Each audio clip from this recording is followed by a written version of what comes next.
We'll move on to the next presentation now by Dr. Debasish Bhattacharya.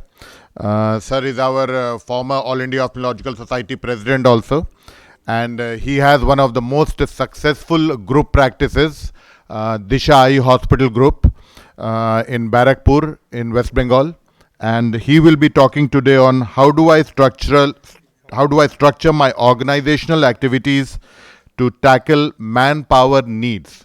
Dr. Debashish Bhattacharya, sir. Thank you, and a very good morning to all of you. Well, IBM USA was soaring in profits, and IBM Japan was losing and bleeding badly.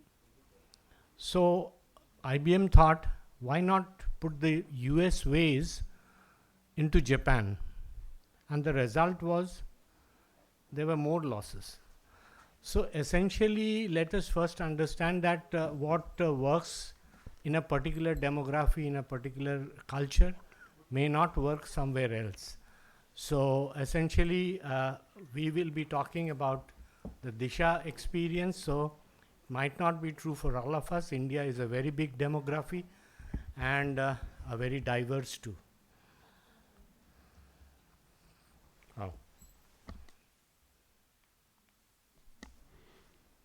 How does it move? Can you help with the slide moving, please? Audio visual team. The slide is not moving.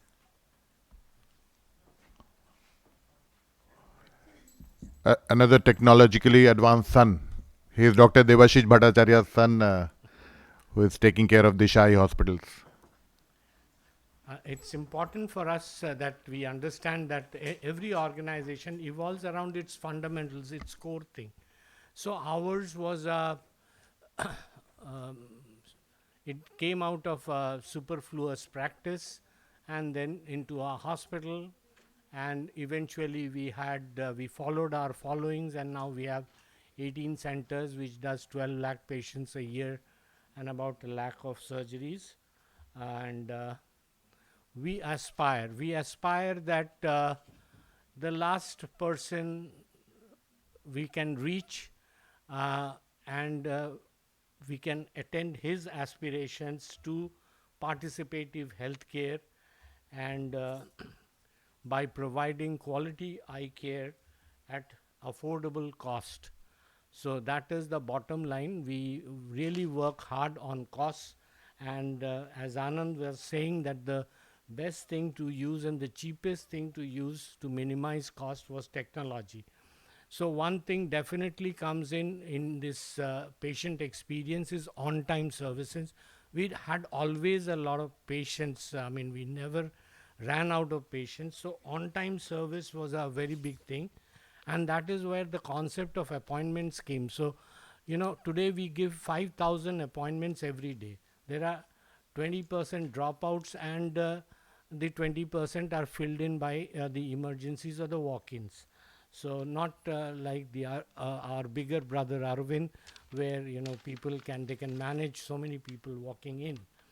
So essentially, our idea is to have a very lean and clean system. I like the Indigo flying experience, and we try to copy as much of that. So and essentially, any transaction that is done is actually captured.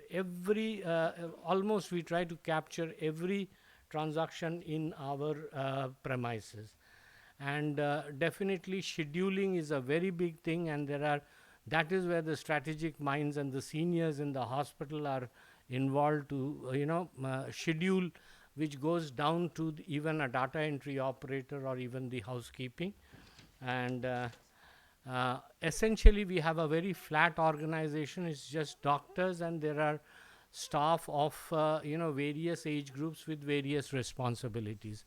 So we don't have collateral entries like a CEO or a manager of this, or the HR head or something like that. So, and the other thing that flows well with us is inter-branch evaluations. Like obviously these performances, like maybe even the cash registry of a particular branch, and the collection is actually looked after by another accountant in another branch. So he okays it. Okay, I mean, all these bills and OPD and IPD receipts have been tallied, and that's how it goes on. I mean, so this is the system flow of our A. And obviously, when we say affordable cost and with our aspirations in mind, we are the basic difference is whether you, I mean, when we talk affordable, what does that mean? Even the highest practice in South Bombay is affordable, otherwise how is it sustaining, even if it is charging 2 lakhs for a cataract surgery? So essentially it means that one is trying to be inclusive and is looking towards growth through economies of scale, and the other is probably trying to be exclusive. Now, to the most costly component, we believe, are the doctors. And so we have a salary, but it is essentially a fee for service. For every work, they get something. And that is a end of year calculation. So essentially, it is a fee for service which is deferred end of the year. And we encourage doctors to have brands, whether that's how we put in the sense of belonging and their, the doctorness into the service.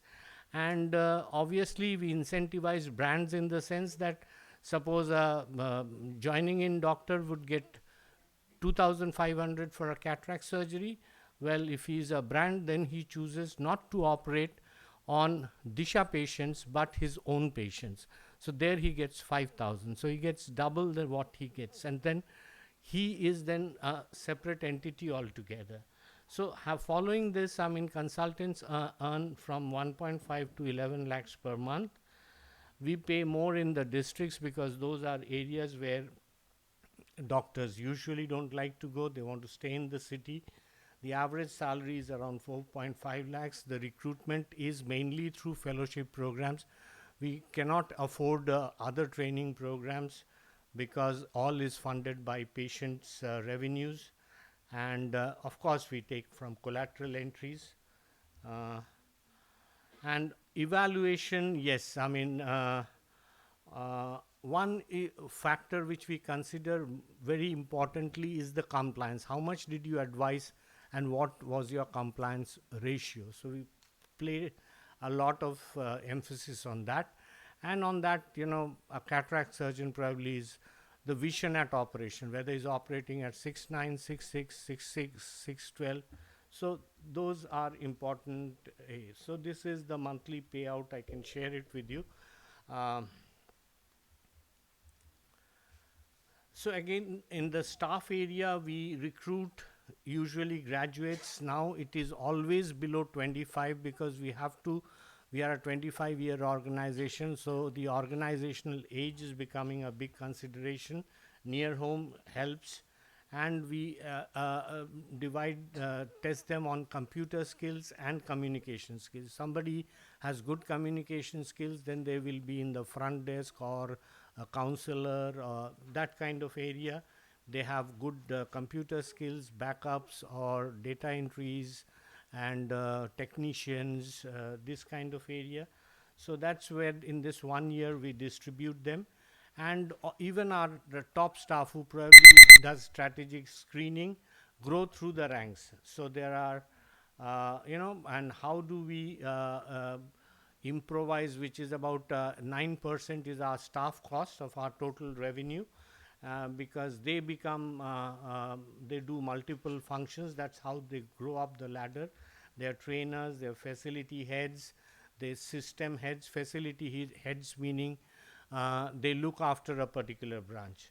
So all centers are centrally controlled, as in from Barrackpur, and the evaluation factors are attendance, the number of services, because everything is captured. The counselors, compliance, the doctor and the patient's feedback on Facebook, because our Facebook the Google ratings are all organic, and so they give us a good review. So inventory is centrally controlled. We have a van which goes around serving these IOLs, medicines to every branch.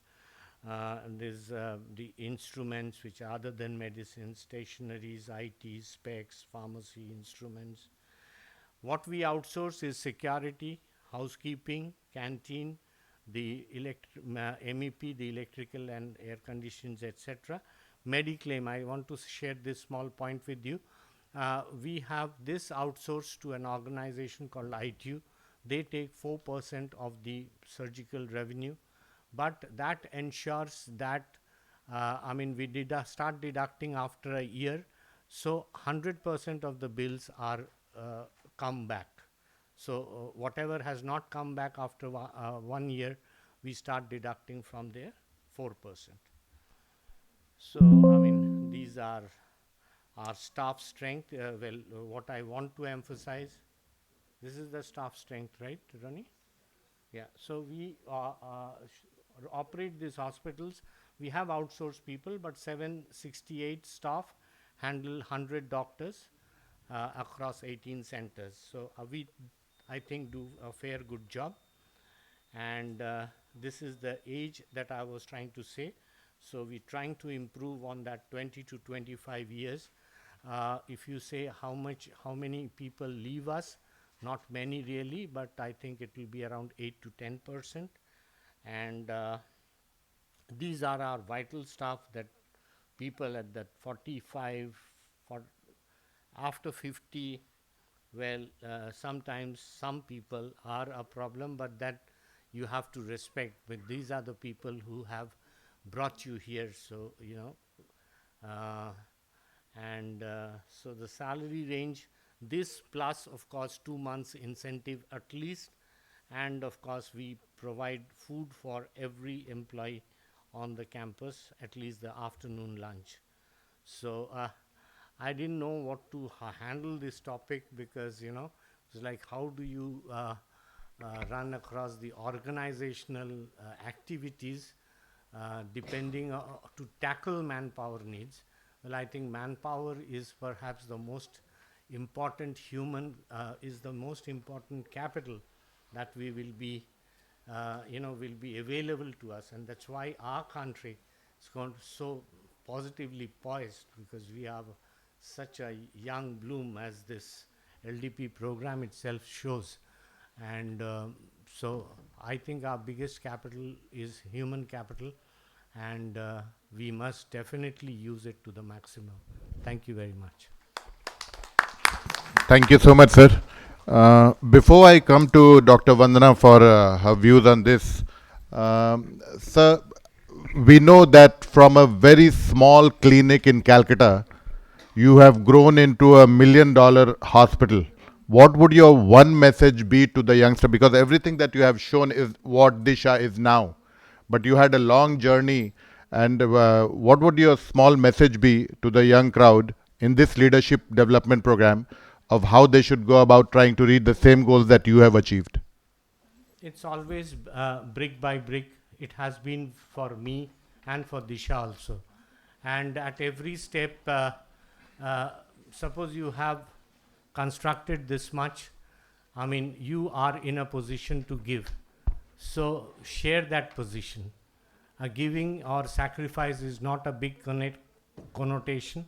It's just giving your immediate position of strength for a more efficient future. Just share it, and I think there are many people you can handhold and you can grow up with. So, and please be inclusive. In the whole thing, I forgot to mention one thing.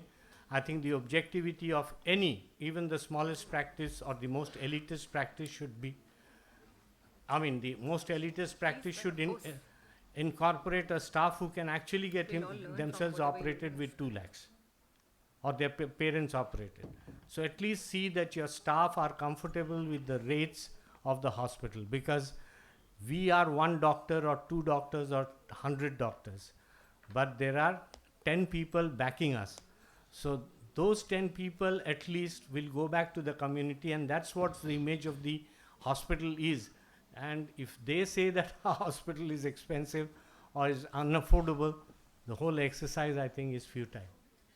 Thank you, So sir. one question for you, sir. For the sake of the audience who want to know, when you start a new hospital, Yeah.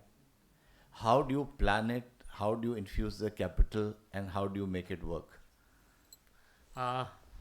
First thing, for people, younger people, I would say, never think of a surgical setup if you are not growing at 20% and you're not seeing 30 patients a day. It won't work. It's not viable. So gather those 30 patients, and you must be in a growing mode. I mean, it's a very nice question, Dr. Sanjay, because that is the critical thing.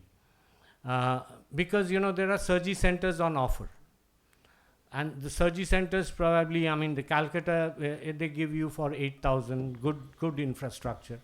Now you work out your own costs. It won't come to 8,000 rupees unless you have that 30 patients, because the translation is 7% will go for cataract surgery. I'm talking the commonest intervention. So essentially that is the starting point, I think, and we do it differently. Like we follow wherever in districts 50 kilometers, in the city 10 kilometers, wherever we see 50 patients coming, we open a hospital, because our critical number is around 150 patients a day. I think the question Dr. Sanjay has asked, we need a whole session on it to answer that question. But in the meanwhile, I'll ask Dr. Vandana, ma'am, your views on how to tackle manpower, because whenever we are trying to grow, we are worried that another consultant may leave us, or our staff who we are training so much may leave us, and that then the whole thing hampers our growing. And what sir has also presented, we need your views on that. Sure. Thank you, sir. I think sir has given a great presentation, and Disha, of course, is known for its excellent manpower, the quality of care, everything. I think from my perspective, when we started the organization, I will divide it into two different parts. For doctor management, I think it is separate, and for staff management, it will be separate. Doctors, once you hire, you have to be very clear, one, of course, about their skills, because it's an outcome-based, practice. If you're not giving good outcomes, then whatever you do is not going to make any difference at all. So you have to be very sure the kind of doctors you're hiring. Secondly, once you're sure that they are skill-wise and culturally they fit with you, then you have to leave them alone. You don't have to micromanage them. However, at the same time, a clinical audit from time to time, just to make sure that your patients are actually getting the care that they are supposed to get, and intermittently having sessions where the doctors are also trained on other things, and complete transparency with doctors. So they know everything what happens in the organization usually works really well, because then they know how much they are contributing, both from a clinical perspective as well as from a financial perspective. And if they have any requirements in terms of training, in terms of any other thing, then making sure that we actually support them. Actually managing doctors is really not that challenging, but I feel managing staff, at least this has been my personal experience, managing staff has been more of a challenging experience. So for staff, over the years, what I have realized is that one, hiring is very critical. That when you are hiring, you have to be very, very sure that what kind of people you are hiring, both from a personality, their skill, and culture perspective. Once they hire, their induction into the organization, it has to be a proper process.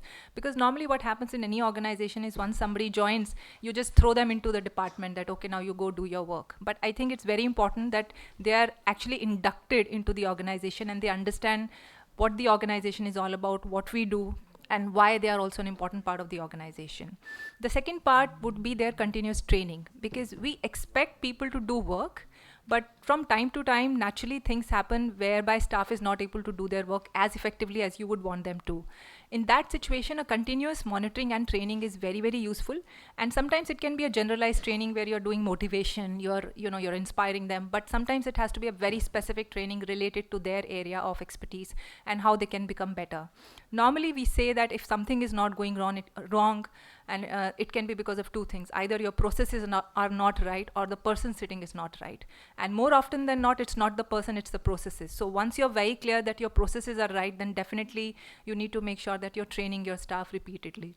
Then motivation and incentivizing. That's very important, at least in bigger cities like Mumbai, because it's very easy for them to leave. Sometimes people will leave you for just like even 2,000-3,000 rupees of hike, they will leave you. But usually if they are motivated and they are incentivized and they are appreciated in a proper fashion. So we have certain programs that we have used over the years. For example, we have something called fun and frolic sessions. So fun and frolic basically is a way for us to get together every month, whereby we do, we award people over whatever they have done good in the month. We give them a full update of what we have achieved in the month. And then we play games, which is basically team building games and all of that. And we celebrate all the staff birthdays. Besides that, we do daily huddles. So daily huddles is just a 5-minute activity where the staff comes together and we quickly discuss if there is anything important. Sometimes if all the staff cannot come together, then it is done department wise. So that also helps. And then of course annual things, like you celebrate annual occasions where you're again motivating your staff, you're awarding people who worked well, annual picnics, etc. So I think motivation, incentivizing, and according to the department, we also make sure that they get incentivized if the organization is doing well. Sir mentioned 2 months of bonus. I think that's a fantastic thing to do. We can have that in many different forms. The bonus can be given, which is also a great way to incentivize.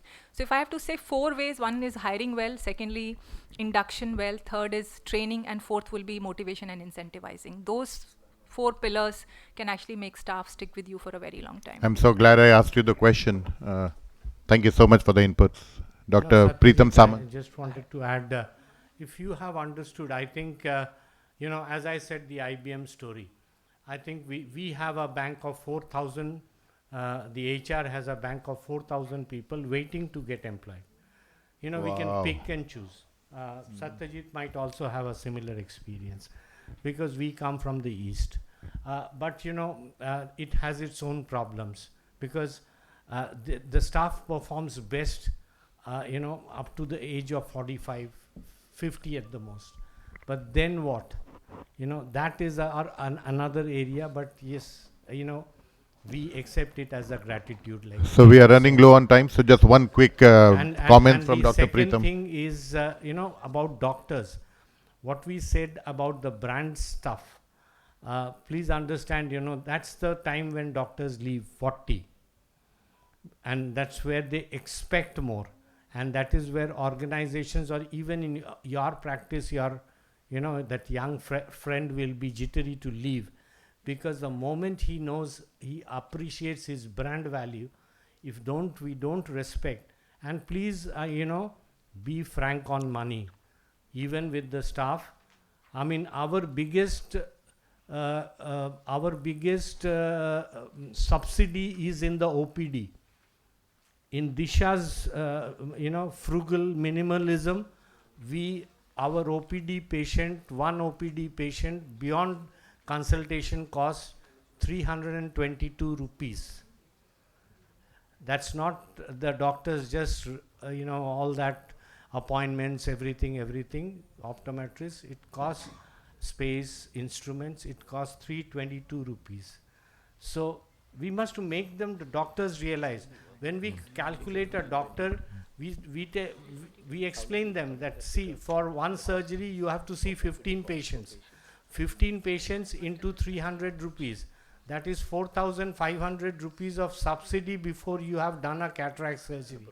And then we are paying you 3,000 rupees, 2,500 for a youngster. So we are actually paying you 6,500 rupees. One quick comment by Dr. Preetham, please. I just had a question for sir only on this thing about doctors and seniority. So do you have only salary based and incentive model, or do you share equity also with your doctors? No, we don't. We had bad experiences. We've stopped.